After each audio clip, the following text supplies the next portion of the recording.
welcome to another... Yeah, alright. I get kind of fucked by a turn 1 discard spell, but if I draw a land, this hand's amazing, and even if I don't, I'm playing 1 drops. That's technically a clock.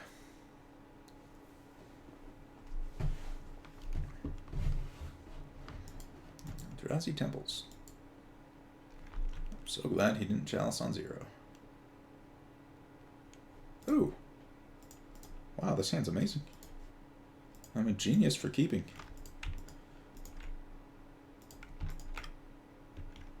Alright. 1 more land, play Cranial Plating next turn. Oh, shit. That'd be something.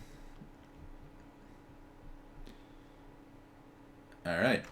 Let's see if he's got another Eldrazi Temple into Thought-Knot Seer to ruin my fun. Oh, just a boring tower.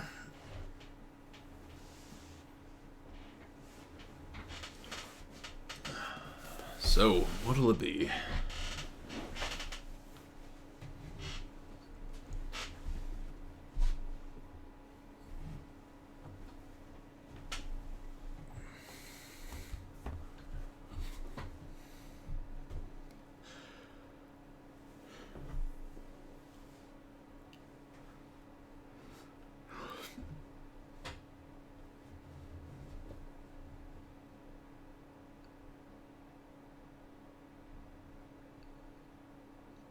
I can live with that.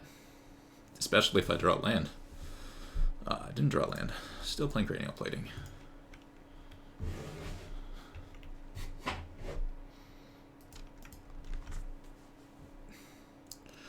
That guy must be kicking himself, going like, why didn't I chalice on 0? God damn it.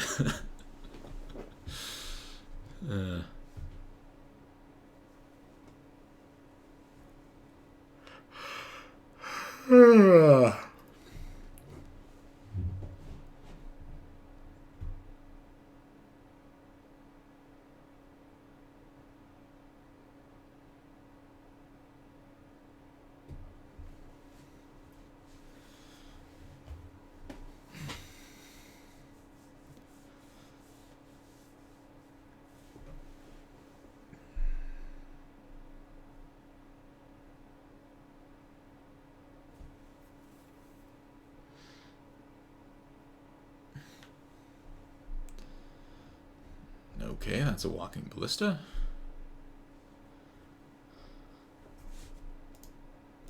Let's equip to the Ornithopter, because the Ornithopter cannot be ballisted.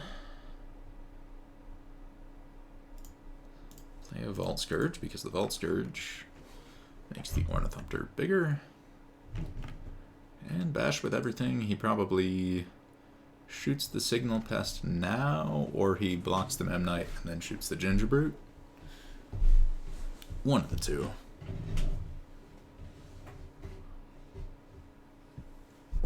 Alright, shoots the Pest now and takes his 8.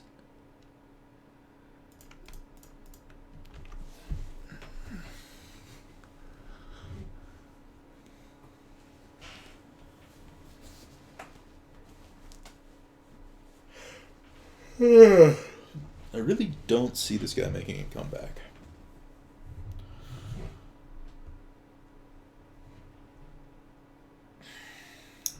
I suppose my opponent agrees. Alright. Now what? Don't think I want Experimental Frenzies against that deck. Do I want Thoughtseizes or Karns? I think a Karn and a Thoughts... I think Karn's on the draw and Thoughtseizes on the play. Thoughtseizes on the draw seem kind of slow and bad. Although I suppose the same could be said of Karn. Neither of them are great, to be honest.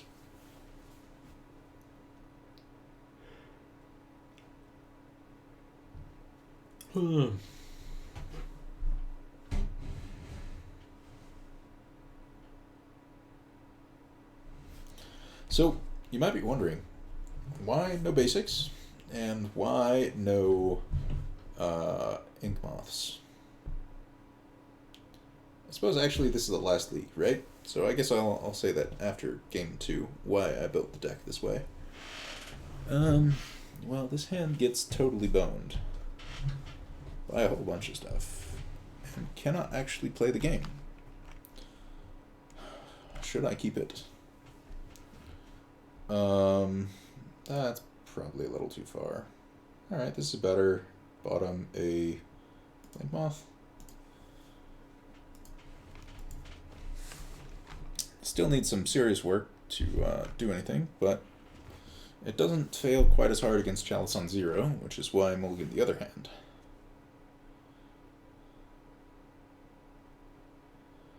Right. Karn's not bad.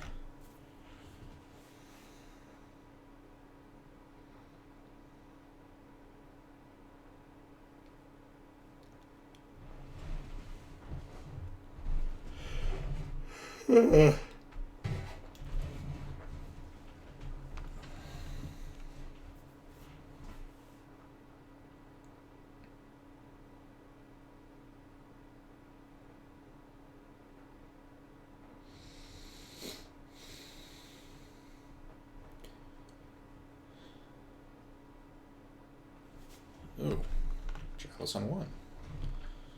Alright then.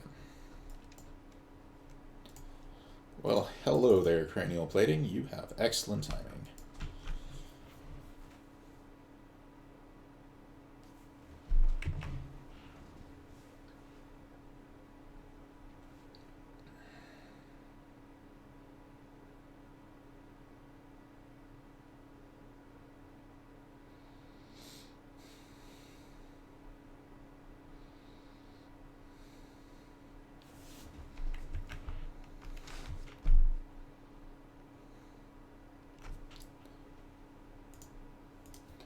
Signal plus Pest is completely unplayable, so...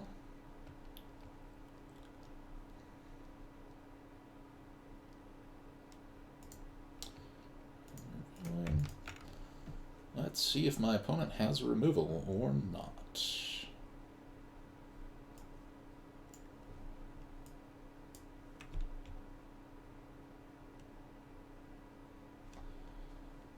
I feel like if he's got Spatial Contortion into Thought-Knot Seer or whatever, I'm kind of dead.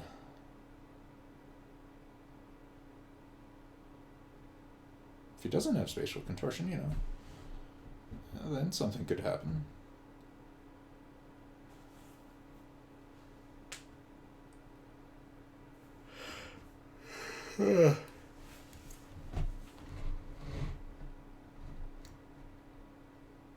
Because I am technically presenting a clock.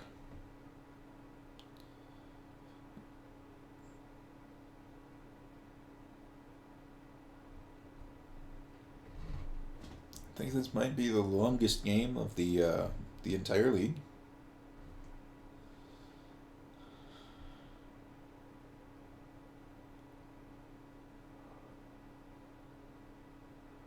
Dismember, okay. A little curious, that decision on not dismembering before the battle cry, but okay. Working well for a dude.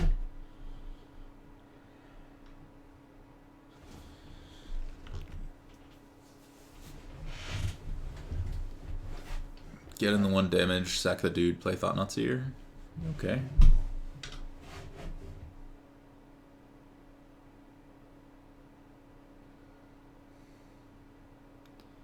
Karn Great Creator would be really bad for me.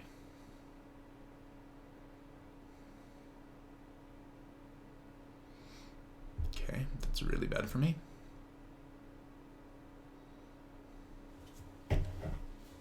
Basically, I need a land for Sign of Urza. I needed, like, literally any other land.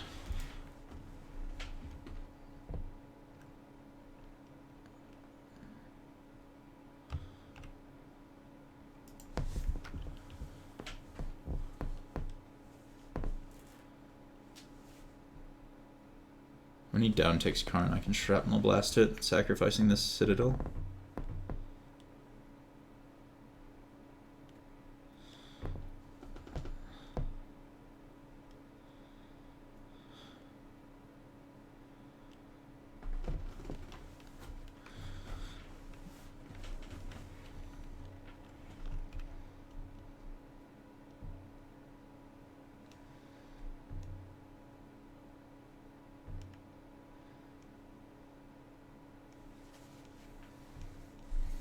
Oh yeah, liquid metal coating.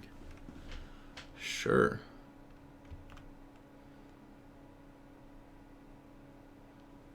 This is excellent.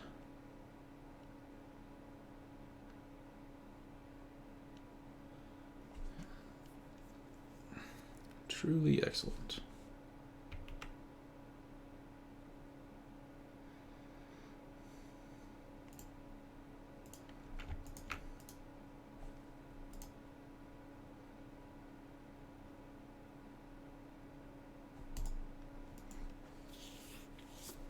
Prioritize playing Karn over playing anything else. So, as good as I think the cranial plating is, I do not want to take the risk that I cannot play Karn Scion of Urza next turn. Because I feel like playing Karn and making a bunch of constructs is my only actual out to winning the game. And I need to do that before he draws a bunch of big nasty shit.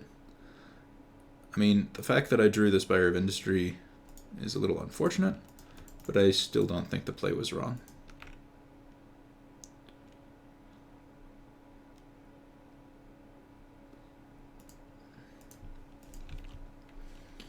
Now, I hope that he doesn't have big Eldrazi's in his hand. Or if he has big Eldrazi's, that he doesn't have the last part of the Urza Tron. Really, I just don't want to deal with, you know, a Reality Smasher right now, since that would very much suck.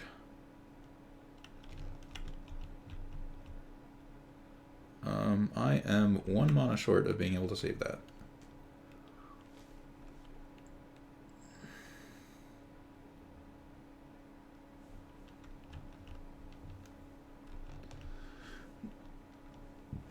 Holy shit, guys, we passed turn 5. Modern can have grindy games.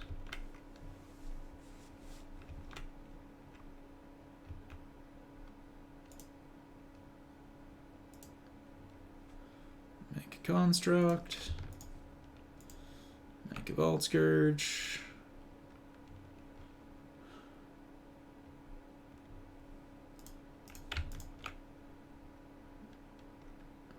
Hit for 1 damage.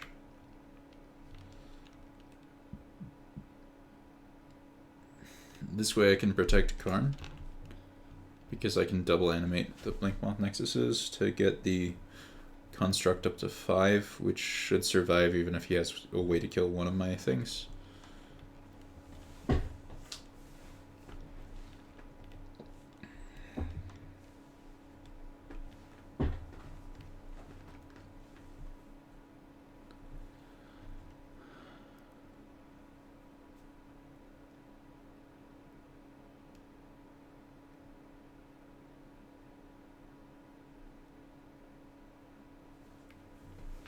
Walking Ballista for 2?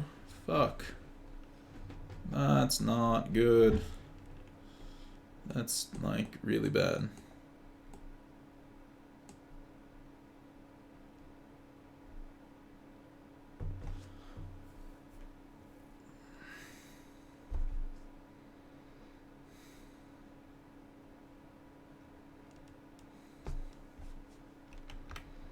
Shoots down Vault Scourge.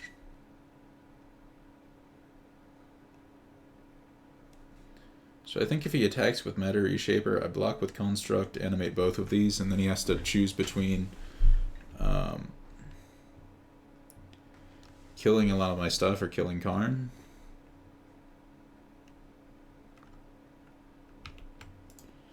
Yeah, let's block here. Animate.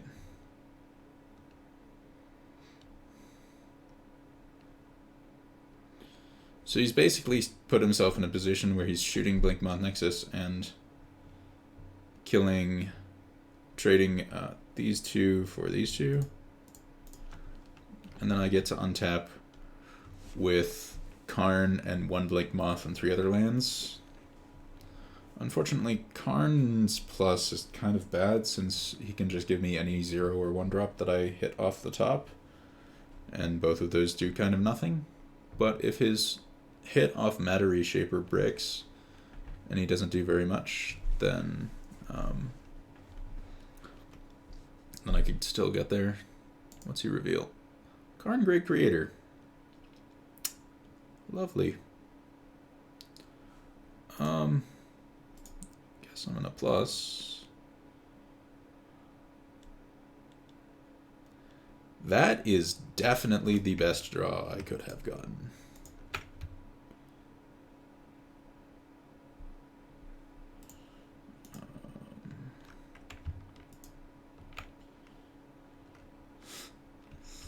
Like, double Vault Scourge when I really needed a creature and couldn't cast any 0 or 1 drop. Like, yeah, that's pretty good. That is a pretty good plus.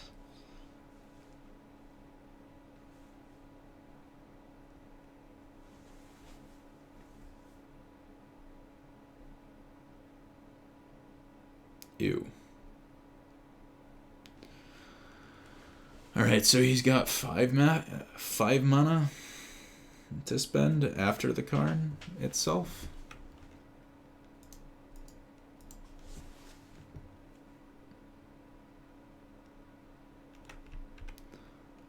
Reality Smasher.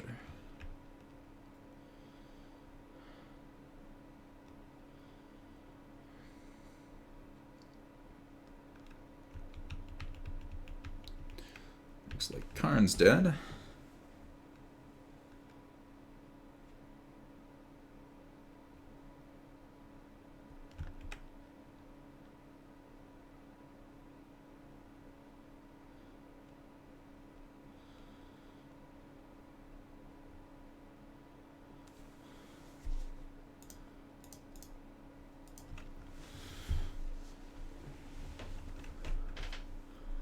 This way he doesn't actually get to plus on it to kill it. He can plus on the Citadel to destroy the Citadel, but he can't plus on the Nexus, which is kind of cute.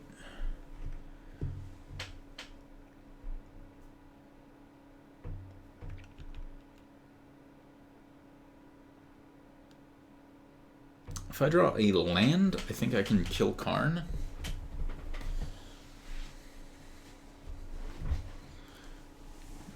So he pluses on the Citadel. So, yeah, so if I draw a non-Citadel land, I think I can kill Karn. Because I animate, play Glimmer Void, play all that glitters. Wait, that's only 5. Never mind, I cannot kill Karn. However, it is low enough that I will be able to kill it on the next turn. And then I'm racing a Reality Smasher with a 3/3 lifelink.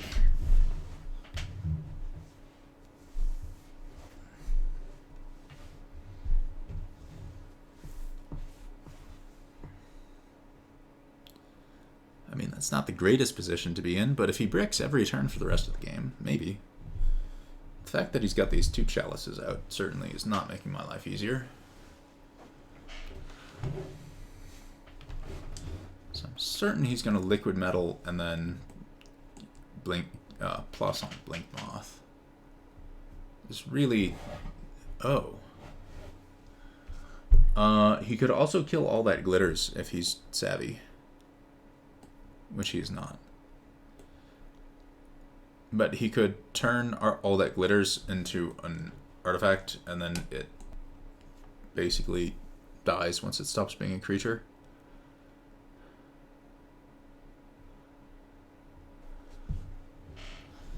Alright, so as long as he has nothing, and continues to have nothing for a considerable period of time, I should have this.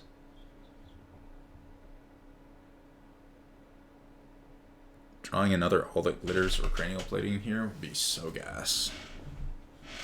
Especially All That Glitters.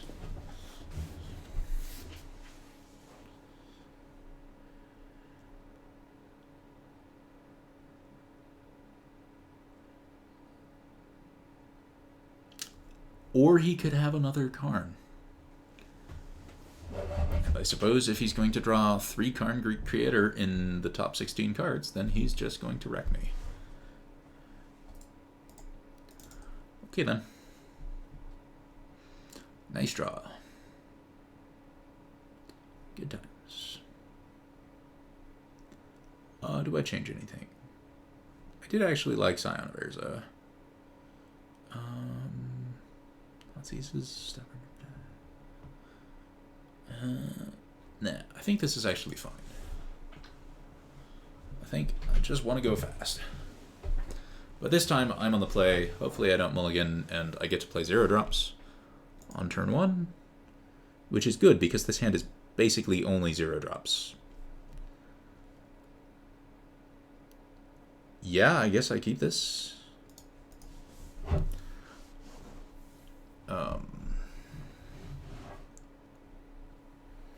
The question is, do I pedal or not with the Opal on turn 1? I think the answer is yes.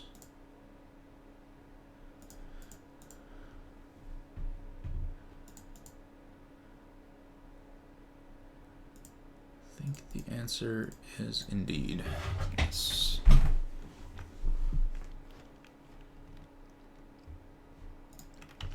So the best thing that could happen is drawing a land, or even an Opal would be fine. In order to... If I could play All That Glitters on the Ornithopter this turn, I think I would just guaranteed win if he didn't have a Dismember for it.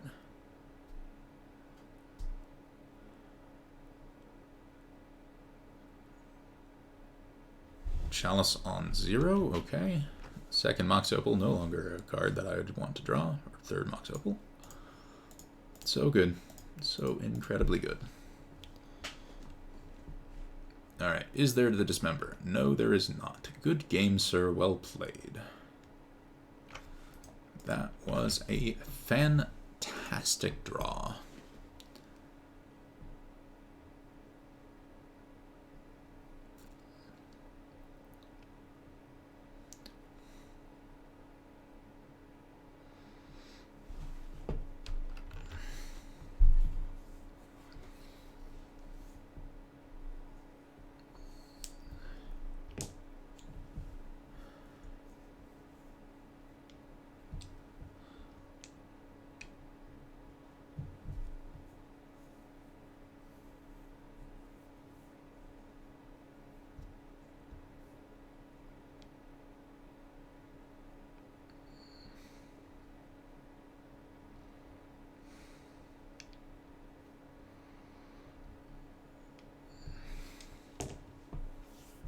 Isn't he just dead? No, he's not just dead. Now he's just dead. Alright. GG, well played. So I played an entire league, and I had 1 game that went past turn 4. It says something about the speed of Modern right now. Alright. So, why did I build the deck the way I did? So, for the moment, completely ignore, I think, these cards. These were flex spots that I didn't know really what to do with.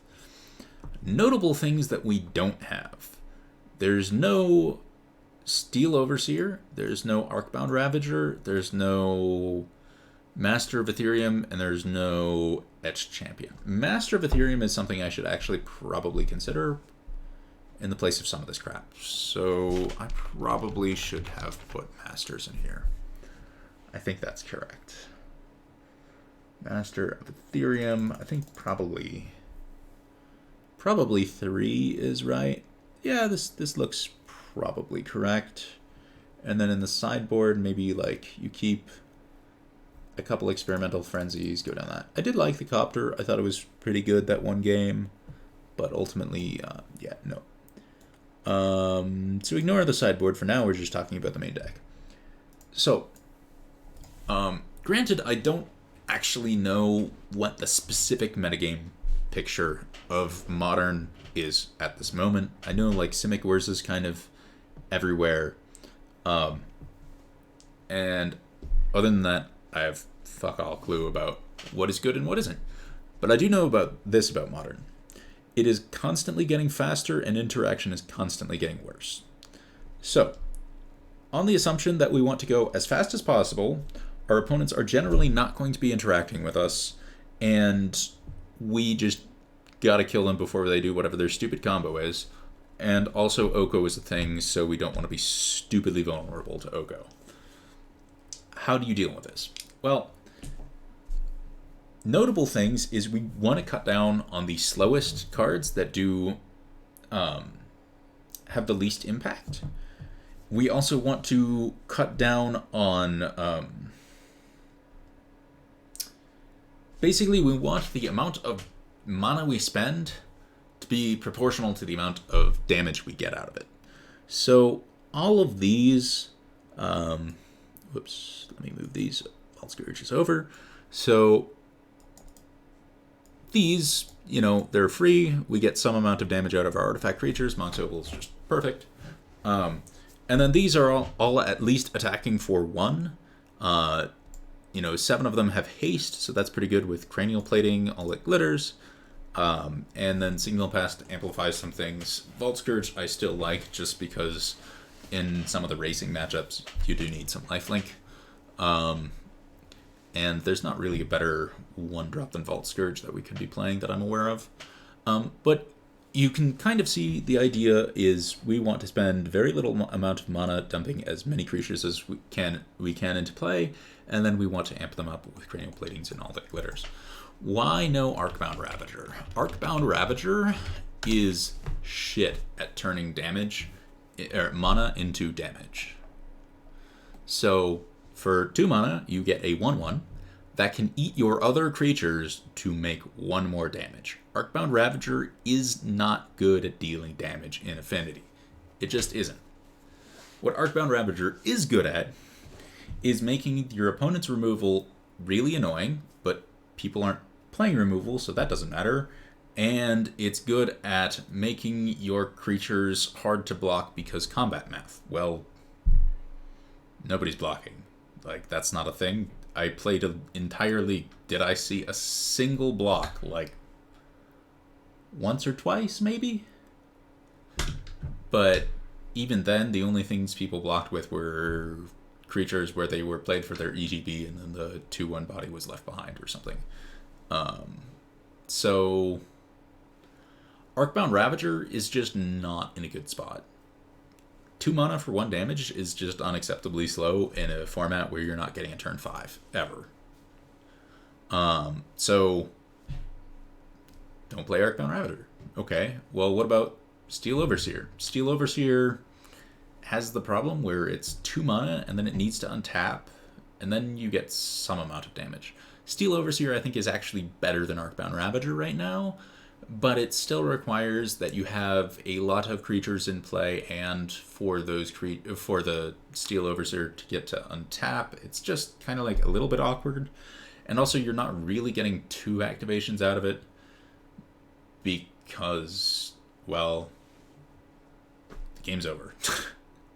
Like, maybe your second activation is the thing that ends the game, but so not really a fan of Steel Overseer at the moment. Also worth noting, things I have that really care about Stony Silence. That stuff, I guess the Citadel is too.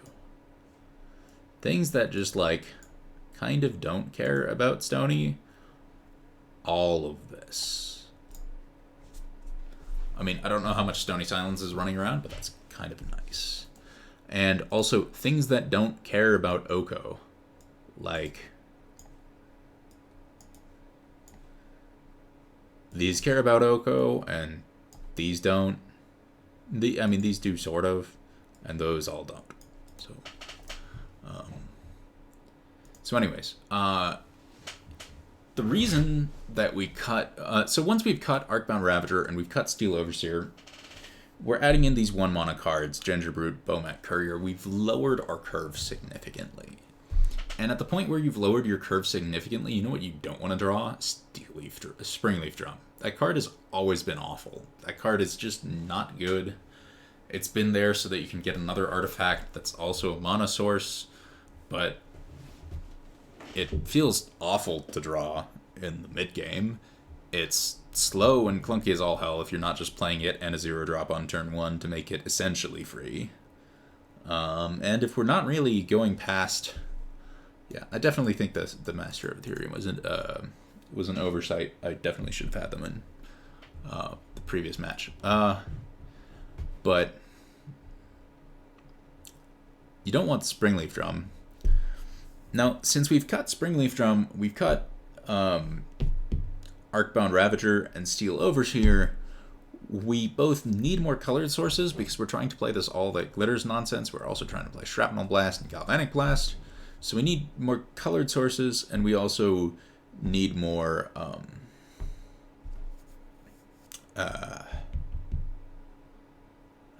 we don't have the ability to pump Inkmoth to really be a threat.